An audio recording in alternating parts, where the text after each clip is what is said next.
कैसे हो सब लोग? आप लोग, आपकी पढ़ाई कैसे चल रही है? अच्छे से करना, बिकॉज ये हमें जो पूरा साल भर हमें शायद लगभग हमें ऐसे ही पढ़ना पड़ेगा, बिकॉज लॉकडाउन की वजह से अपनी क्लासेस ओपन नहीं हो पा रही है, स्कूल्स ओपन नहीं हो पा रहे हैं, तो तुम्हें ज़्यादा फोकस ऑनलाइन लेक्चर्स पे ही करना पड़ेगा। तो इसको मजबूरी नहीं बना के इसको हम लोग अपना एक हैबिचुअल बना लेते हैं कि हाँ चलो इस साल हमें पढ़ना है तो इसी से पढ़ना है। तो देखो, पढ़ना तो पड़ेगा, बिकॉज क्या तुम अपना एक साल आगे पोस्टपोन कर सकते हो कि नहीं हम 12th अगले साल देंगे? नहीं, 12th भी तुम्हें इसी साल देनी है और अच्छे नंबर से पास होना है।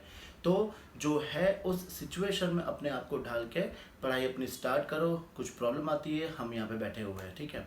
Now admission of A partner, वहाँ तक हम लोग ने अपने सारे क्वेश्चन सारे चैप्टर्स पढ़ लिए हैं। ना अगर तुम लोगों ने कंप्लीट नहीं किए हैं तो यूट्यूब पे सारे लिंक है, सारे चैप्टर सारे क्वेश्चंस के लिंक है, तुम लोग जाके वहाँ पे स्टडी कर सकते हो। आज हम हमारा न्यू चैप्टर स्टार्ट करेंगे जो है रिटायरमेंट ऑफ ए पार्टनर। ये डिफरेंट है एडमिशन से, बिकॉज एडमिशन में एक नया पार्टनर आता है, तो रिटायरमेंट में एक पार्टनर छोड़ के चला जाता है। तो क्या क्या चेंजेस हमें अपने फर्म में करने पड़ेंगे वो सारे हम इस चैप्टर में पढ़ेंगे। करेक्ट, स्टार्ट करते हैं। सबसे फर्स्ट पहले रिटायरमेंट।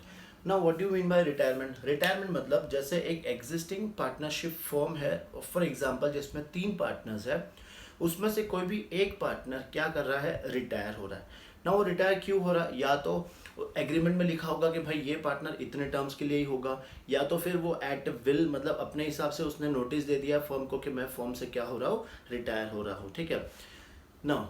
रिटायरमेंट हो गया तो अब हमें क्या क्या चीज़ें ध्यान में रखनी है, हमें हमारे बुक्स में क्या क्या चेंजेस करने पड़ेंगे, वो सारा हम पढ़ेंगे इस चैप्टर में। सबसे पहले, क्या रिटायरमेंट होने के बाद वो पार्टनर लायबल है या फिर नहीं है, ये सब चीज़ें हम यहाँ पे देखेंगे। देखो, सबसे फर्स्ट, अगर एक पार्टनर फर्म से छोड़कर जा रहा है तो जिस डेट पे उसने फर्म को छोड़ा है उसके पहले की जितनी भी लाइबिलिटीज़ होगी उसमें वो न्यू पार्टनर भी, जो पार्टनर छोड़ के जा रहा है, ही इज़ इक्वली लायबल। मतलब वो पार्टनर भी क्या होगा, लायबल होगा, बिकॉज पहले वो भी पार्टनर था। तो उन्होंने जो भी बिजनेस टर्म्स किए होंगे उसमें जो प्रॉफिट होगा, लॉस होगा, जो लाइबिलिटी होगी, वो सब में वो पार्टनर भी हिस्सेदार होगा, ठीक है। फिर एक क्वेश्चन आता है कि अगर फर्म को वो छोड़कर जा रहा है तो क्या उसके बाद भी वो लायबल होगा? तो जो पार्टनर छोड़कर जाता है उसे एक पब्लिक नोटिस इशू करना पड़ता है। पब्लिक नोटिस इशू करना पड़ता है एक लोकल न्यूज़पेपर में कि मैं अब इस फर्म में पार्टनर नहीं हूँ, जो भी इस फर्म के बाद लायबिलिटी होगी उसमें उसकी जिम्मेदारी नहीं होगी। तो अगर वो पब्लिक नोटिस देता है तो रिटायरमेंट के बाद उसकी लायबिलिटी वहीं पे ख़त्म हो जाती है। अगर वो नोटिस नहीं देता है तो he is equally liable for the जो भी लायबिलिटीज आएगी आफ्टर हिज रिटायरमेंट, ठीक है। अब रिटायरमेंट होने के बाद हमें अपने फर्म में क्या क्या चेंजेस करने पड़ते हैं हम वो सीखेंगे, ठीक है। जैसे एडमिशन ऑफ चैप्टर में हमने पढ़ा था, वैसे ही रिटायरमेंट में सबसे फर्स्ट हमें क्या फाइंड करना पड़ेगा, यहाँ पर भी new profit sharing ratio. New profit sharing ratio. फिर इसमें हमें पढ़ना है गेनिंग रेशो।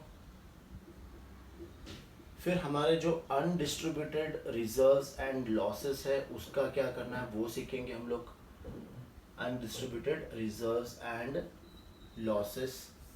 फिर फोर्थ हमें वापस से वही revaluation of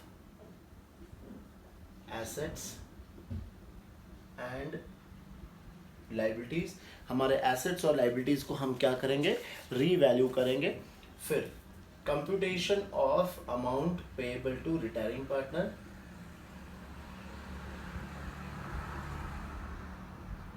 computation of amount payable to retiring partner, ये हमें फाइंड करना है कि हम वो अमाउंट उसको कैसे पे करेंगे, ठीक है। फिर आता है इसमें हम उसको पेमेंट कर देंगे। और लास्ट में जो था कैपिटल एडजस्टमेंट, लेकिन इस बार तुम्हारे सिलेबस से ये पार्ट यहाँ पे क्या हो गया है, रिमूव हो गया है। मतलब तुम्हें कैपिटल एडजस्टमेंट वाले क्वेश्चंस नहीं करने हैं, ठीक है। तो ये सारी चीज़ें हम पढ़ेंगे। अगेन इसमें भी हमें क्या क्या चैप्टर्स में बनाने पड़ेंगे। सबसे फर्स्ट हमें हो सकता है क्वेश्चन आए जर्नल एंट्रीज वाला, या फिर जो हमने जैसे क्वेश्चंस किए थे जिसमें हमने रीवैल्यूएशन अकाउंट बनाया था, जिसमें हमने पार्टनर्स कैपिटल अकाउंट बनाया था, और हमने प्रिपेयर की थी बैलेंस शीट। तो ये टाइप वाले क्वेश्चंस भी इसमें आ सकते हैं, ठीक है। चलो सब करेंगे। एक बार पहले फर्स्ट हम लोग स्टार्ट करते हैं हमारा topic new profit sharing ratio.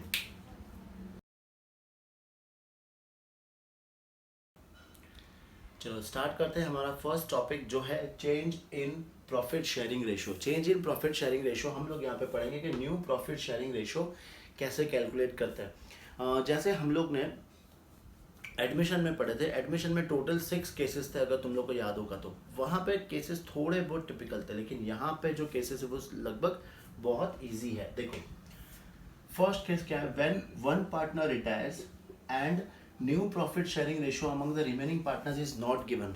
मतलब सिंपल सिर्फ एक पार्टनर क्या हो रहा है, रिटायर हो रहा है। जैसे एज्यूम करते हैं हम लोग there are 3 partners A and B sharing profits and profit in the ratio of 5-4-1। ये इनका प्रॉफिट शेयरिंग रेशियो दिया हुआ है।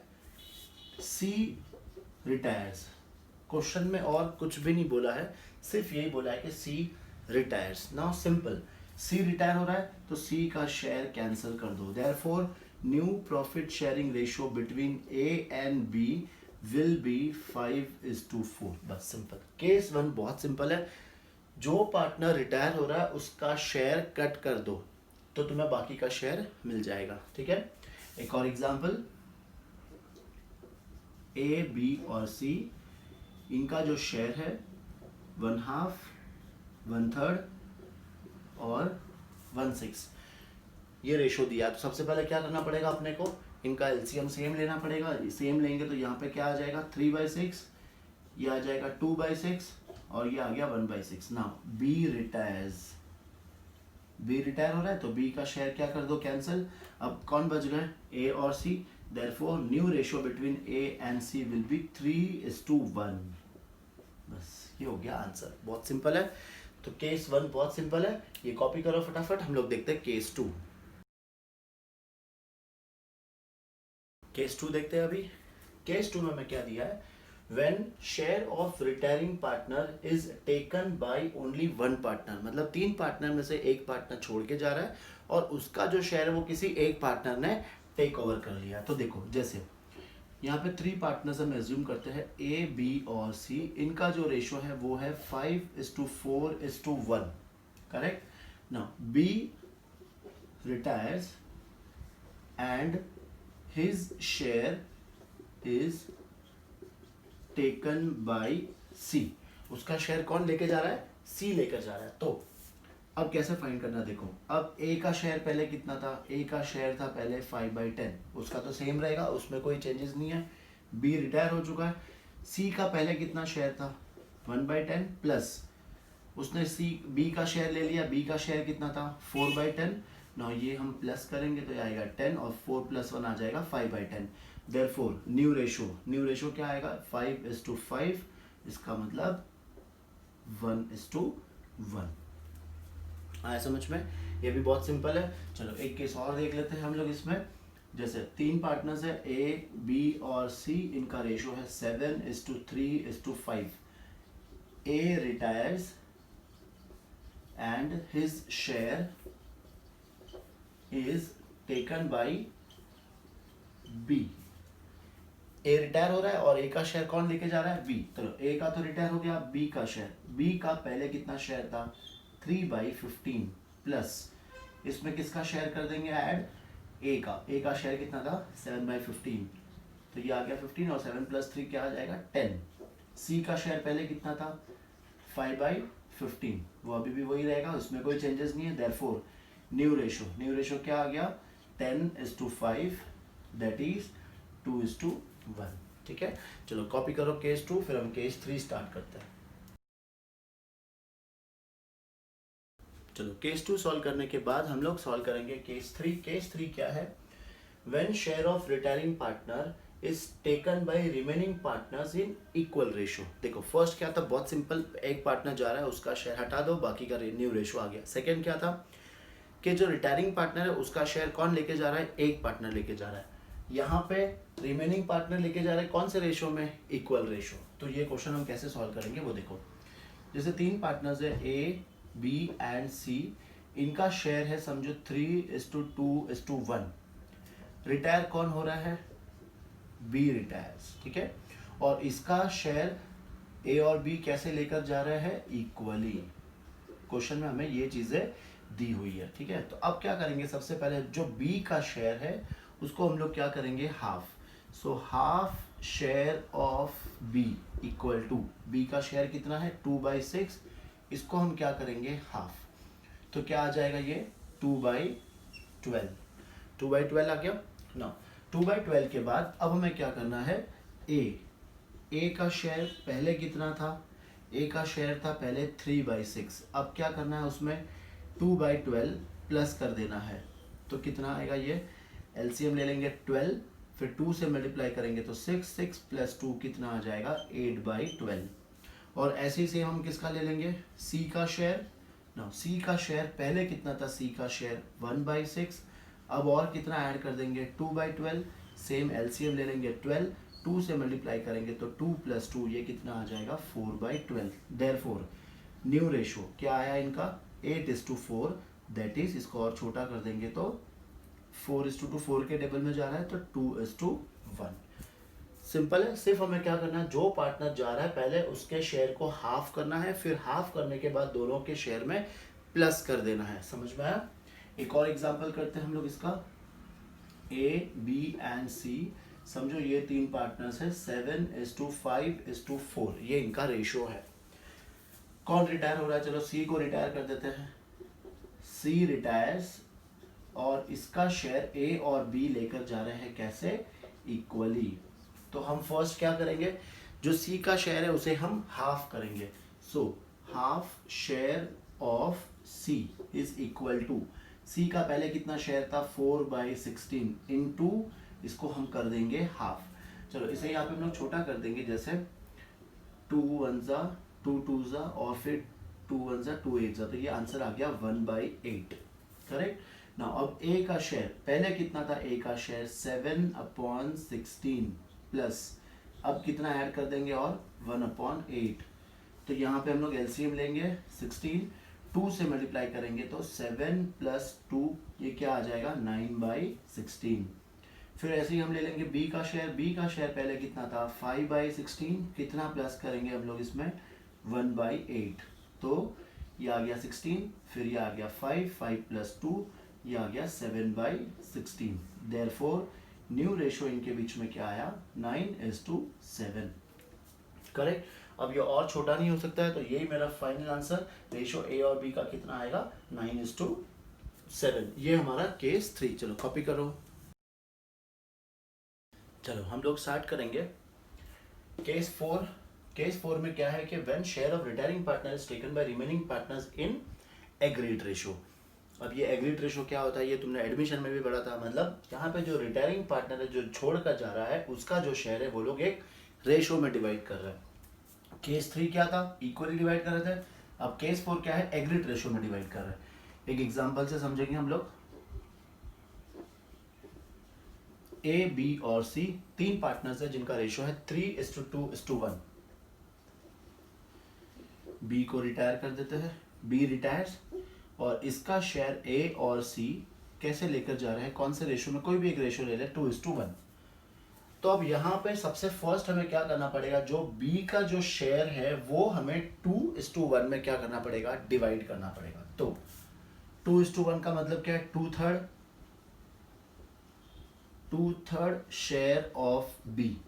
बताओ बी का शेयर क्या है 2/6 इंटू 2/3, करेक्ट ना। अब ये 2/3 करने के लिए हम लोग इसको शॉर्ट भी कर सकते हैं, और अगर शॉर्ट नहीं करना है तो ऐसे ही लिख लो, कोई प्रॉब्लम नहीं है, आंसर तुम्हारा तो भी आएगा। 2/3 शेयर ऑफ ए और 1/3 शेयर ऑफ बी, 2/6 इंटू 1/3, ये कितना आ जाएगा 2/18, ठीक है। अब ये कौन लेकर जा रहा है, ये ए, और ये कौन लेकर जा रहा है सी।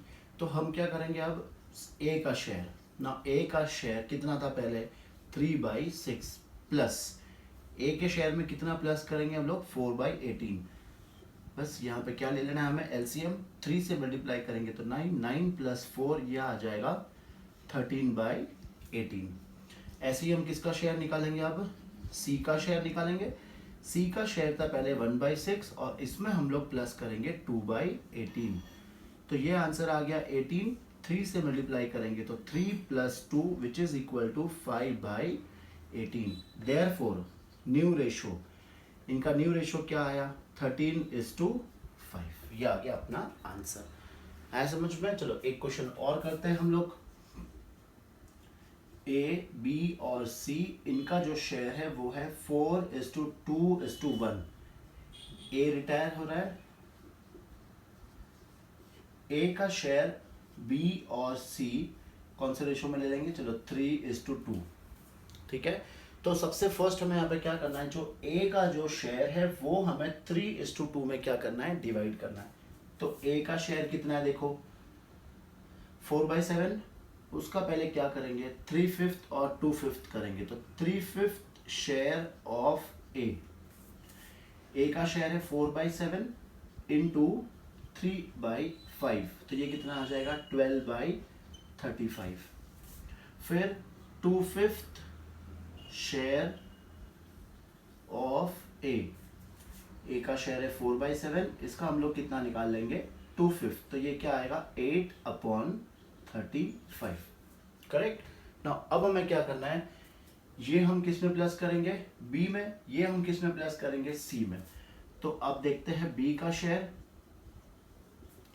बी का शेयर पहले कितना था 2/7 प्लस कितना प्लस करना है 12/35। कैसे आएगा, ये 35 एलसीएम ले लेंगे, 5 से मल्टीप्लाई करेंगे तो आएगा 10। 10 + 12 इक्वल टू 22/35। फिर हम निकालेंगे सी का शेयर। सी का शेयर पहले कितना था 1/7, अब कितना प्लस करना है 8/35। नाउ कैसे, एलसीएम ले लेंगे 35, 5 से मल्टीप्लाई करेंगे तो ऊपर आएगा 5। 5 + 8 equal to 13/35। Therefore new ratio क्या आया इनके बीच में 22:13। प्रैक्टिस के लिए तुम लोग कोई भी रेशो लेके करो, एक बार 2-3 बार और प्रैक्टिस करो, आ जाएगा। तो ये सारे हम लोग ने केसेस पढ़ लिए। ये हो गया हमारा न्यू प्रॉफिट शेयरिंग रेशो कैसे फाइंड करते हैं। बहुत इजी था, सिर्फ 4 केसेस थे। एक बार फिर से रिवाइज कर लेते चारों केसेस। फर्स्ट केस क्या था, जहाँ पे न्यू पार्टनर छोड़ के जा रहा है और कुछ भी नहीं दिया है तो उसका शेयर कट कर दो, जो शेयर बच गया वो हो गया रिमेनिंग पार्टनर्स का new profit sharing ratio. Second case में जो रिटायर हो रहा है पार्टनर, उसका शेयर कोई भी एक पार्टनर ले रहा है, या तो ए ले रहा है या बी ले रहा है। ठीक है। थर्ड, जो पार्टनर रिटायर हो रहा है उसका शेयर दोनों ले रहे हैं, कैसे इक्वली ले रहे हैं। और फोर्थ, जो पार्टनर रिटायर हो रहा है उसका शेयर वो लोग कैसे ले रहे हैं, एक एग्रीड रेशो में ले रहे हैं। बस ये 4 ही केसेस है, फटाफट ये 4 ही केसेस रिवीजन कर लो, फिर क्वेश्चंस भी करेंगे। अब इसके बाद हम लोग पढ़ने वाले हैं गेनिंग रेशो। गेनिंग रेशो पढ़ने के बाद फिर हम लोग जाएंगे अनसॉल्व में, जहाँ पे बहुत सारे क्वेश्चन सॉल्व करेंगे। चलो कॉपी करो।